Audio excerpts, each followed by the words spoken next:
do you accept that out of contrast comes desire? Yes. And so does it follow that more peaceful world comes from a world of turmoil? So you're not an advocate of releasing contrast. You acknowledged that we are salesmen of contrast, and the reason that we are is because we know that the variety is what causes new desire to be born. And so we know that you're not advocating a removing of contrast, therefore you must be an acceptor of differences of opinion, of everyone getting to choose their point of view. We know that it's not their differing opinions that you are railing against. It's the momentum that they have gathered in their pushing against. Anyone who finds their own power and who is in alignment with it is not seeking power over others, because they've already found their ultimate alignment. And so the only way that your world will ever soften and have fewer of those who are in their fear and in their desperation railing out in defiance against those who they believe sincerely are oppressing them, is for their feeling of oppression to go away. And so when you fight terrorism with terrorism, you don't cause oppression to go away. In other words, it's the soothing of others that is required, not the containment of them. That just causes them to find yet another way and another way and another way. And so our friend earlier asked, what is my purpose for this life? And we want to say that none of you have been sent to write something so big as that. In fact, none of you are here by your own commission to be here in order to get anybody else to stop or cease doing anything. You're here as advocates of what you want. And we know it is a hard thing to hear, but it is in the advocation of what you do want that becomes your world, not in the pushing against of what you do not want. You just cannot get around it, that this is a world based upon inclusion. It's an attraction-based universe. So when you look at something wanted and you say yes to it, you include it in your vibration. When you look at something and shout no at it, you include it in your vibration. And as much as it sometimes seems like a good idea, you don't get to choose what other people get to say yes or no to. But we will say that so many people are getting so much that they don't want as they're shouting no at it. And certainly terrorism is an exaggerated, advanced form of that. But what are you going to do about it? You can't offer the vibration for them, and you can't contain their vibration, nor should you try. Because when you try to stop somebody from doing something that you don't want, you become a terrorist too. You become one who is then pushing against them. And who gets to decide who's the right one in the pushing against? Because it never works for anyone, you see. And so what to do about it? You have to live your own life experience. You have to find your own alignment and understand that when you do, that only that which is a vibrational match to who you are can come to you. I was not thinking of personal safety. I was thinking of, we know, how do we deal with these people? Are there anybody who wants to come here and become a disconnected fool? Or everybody comes here with the intention of joy?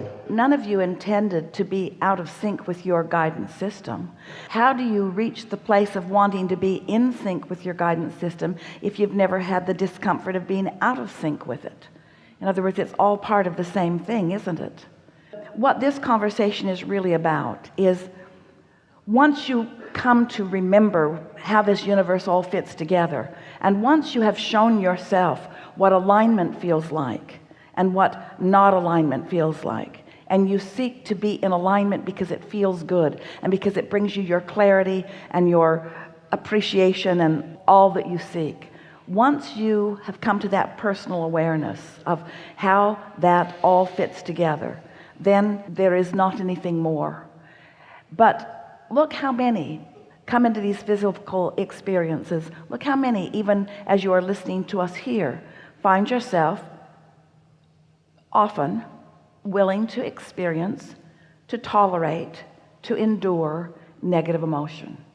It's the endurance of negative emotion. It's the willingness to put up with a guidance system that's showing you that you've got resistance and not doing something about releasing it that causes law of attraction to add to the momentum of that negative resistance. It really is that simple. Thank you so much. So your question is not even so specific about what to do about a terrorist or a group of terrorists, is wanting to understand why they would exist at all. And we want to say, why would you endure negative emotion? Why do you endure doubt? Why do you endure fear? What's the answer to that? Are you ever afraid? Are you afraid of terrorists? No. Why would anybody endure it? We think it's because you don't think you have a choice. We think it's because you really believe that what they're doing is the reason that you feel this way. And so since you believe that what they're doing is the reason, that whether it's a terrorist or whether it's a 2-year-old terrorist, in other words, you believe that what they're doing is the reason that you feel this way, that's the thing that you have to come to terms with, because it's not what anyone else is doing that is causing you to feel this way. It's what you're not doing that is causing you to feel this way. It's your absence of alignment that is causing you to feel that vulnerability, you see. And so there is not an easy answer to so many of the struggles that your world is experiencing. And it is annoying when you are in the midst of a situation that has you feeling negative emotion. It's annoying to hear anyone say, well, you just got to get over it, or you just got to focus yourself into another place. You just got to find a different way of looking at it, because when you're all caught up in it, the momentum of it feels like it requires some action. But it is our promise to you that 100% of the time, when action is offered from a place of vulnerability, from a place of not alignment, from a place of non-connection, that there will be a perpetuation of more of that. And you've got to step back far enough to understand that that is contrast that you all came forth willing to allow to be experienced, because if you don't know what you do not want, you cannot know what you do want. And so these are not the worst of times. These are the best of times. They are also the worst of times. It's interesting that the worst of times and the best of times are all happening at the same time, because the contrast, whatever it is, in other words, if there can be unspeakable joy, there has to be the room for unspeakable pain. In other words, it's different ends of the same vibrational wave. You see what we're getting at? You just have to decide what end of the stick you're going to set your tuner to. So what we wish for you is that you would not fight against contrast or variety, but instead accept it as the buffet that it is, from which you get to choose.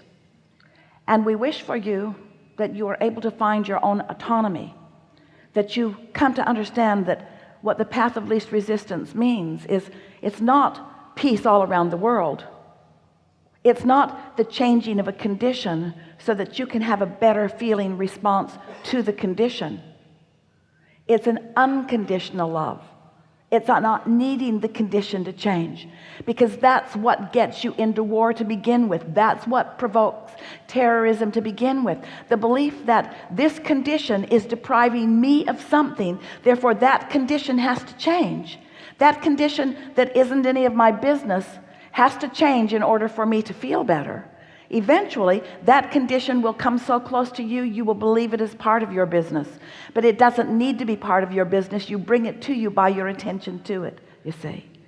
So what unconditional alignment is, what unconditional love is, it's finding the frequency of something without needing the condition to change. This is really what we're leading you to understand in all of this.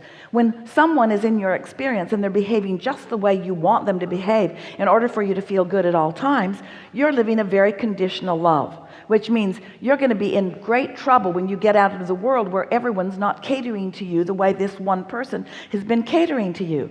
Because if you need the conditions to line up so that you can feel good, you're going to be in a lot of trouble with yourself right away, because there are other people that are doing other things based upon things that are important to them, not things that are important to you. But when you discover that you have the ability under all conditions to find a vibrational frequency that puts you into alignment, now you are truly free. That's the freedom that you are really looking for, not a world that is the same. Do you see how hard you fight against being the same? There's a lady out there with pink hair. Esther's good friend and employee.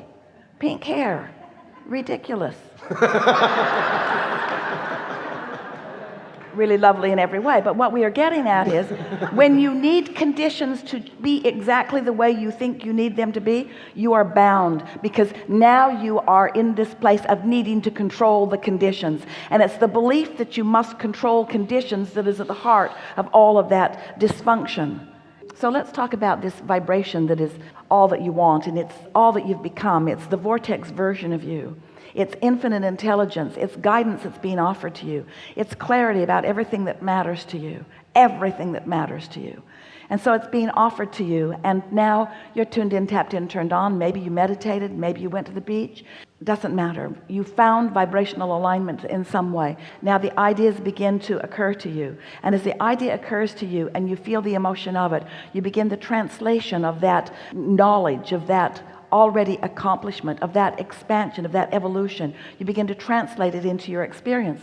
So the first thing that happens is you have a thought and an emotion that comes. That's still unconditional. In other words, it's not the manifestation, it's a thought and a feeling, and it's unconditional, and it's alignment, and that's unconditional. But so many believe that they've got to have all of it translated. It has to come all the way over into the see it, hear it, smell it, taste and touch it. Everybody needs to be doing what they need them to do, or living the way they need them to live. How are you ever going to decide what that is? Do you know how diverse you are? Do you know that you were born from consciousness that is seeking diversity for the purpose of balance? Do you know that diversity is inherent in balance? That you know that contrast is inherent in balance? And so once you begin personally, individually putting it together, and you begin to acknowledge that, hey, I don't need this section of the world, or that body of the world, or that religion, or that political persuasion, or the person that I'm living with. I don't need any of that to be different in order for me to have love, because I have learned how to have unconditional love. I have learned how to see the world through the eyes of Source. And in unconditional love, it is our promise to you that you will be free, and that then the conditions that surround you will be translated into your picture of what you are wanting. But you got to get loose of needing everyone else to change. There is this insidious, flawed premise that goes like this: from my place of vulnerability and fear and my disdain for these conditions, I believe that those conditions will get bigger and bigger and take over the whole world. And we say, not even possible, because new diversity is being born into your experience all day, every day. In other words, the balance of this universe is secure. You've just got to decide how much discord and disharmony and negative emotion you're willing to put up with. Why deprive yourself? And if we use the word fool, and we're certain that it was the word Esther found at some point along in our conversation, it's not that we see you as fools, but from our point of view, it is foolish to seek anything other than alignment, to believe that you can make the world be the way you need it to be when you can't even control your own children, or the people that you live with, or even your own thoughts at times. You see what we're getting at? Yes. There is no way into the peaceful world that you want other than through discovering a vibration that will sustain it, you see.